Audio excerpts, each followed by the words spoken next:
Got a bit of a traffic situation, so I thought I would get on here and tell you the story of the day I quit drinking.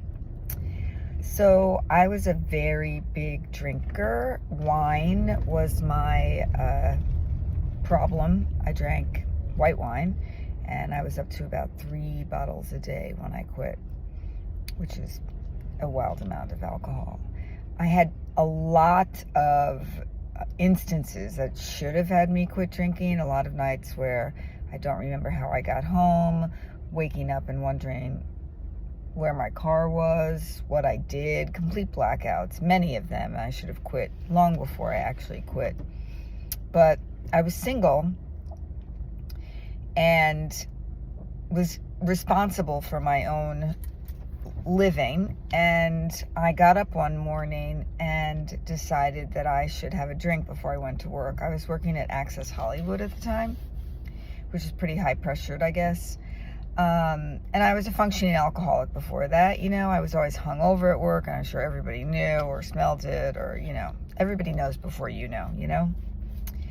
And I got up that morning, and it was like 5 o'clock in the morning. I had to be at work very early, like 6 a.m., and I decided to have a glass of wine, and I thought, oh, I'm fucked, because now my livelihood is at stake.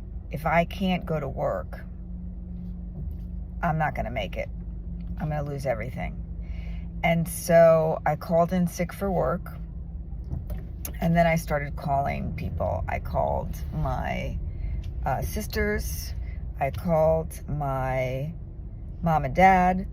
I called a lot of my friends, and I told them all, like, hey, I'm an alcoholic and I need to quit drinking or I'm going to die. And they all agreed. Some people took it better than others. My mom and dad were kind of horrified, but, I guess it was shameful for them. I don't know. So, I proceeded, after I did that, to get shit-faced for the entire weekend. Like, I'm going to go out big. And I did. But I knew I was going to quit on Monday morning. And that Monday morning, I woke up and I went to work, and I was a raw fucking nerve. It was really hard. And my friends at the time went with me to an AA meeting after work that day. And I hated it. I don't know. It was just, I just kept thinking, like, this is a lot of God speak. And if I have to hand my wine problem over to God, then I hope God's way too busy to handle my Chardonnay addiction. And then also, like, a couple people hit on me, and it was just not for me. And I'm so glad that it works for so many people. I'm glad that there's help out there, because white knuckling it was not easy.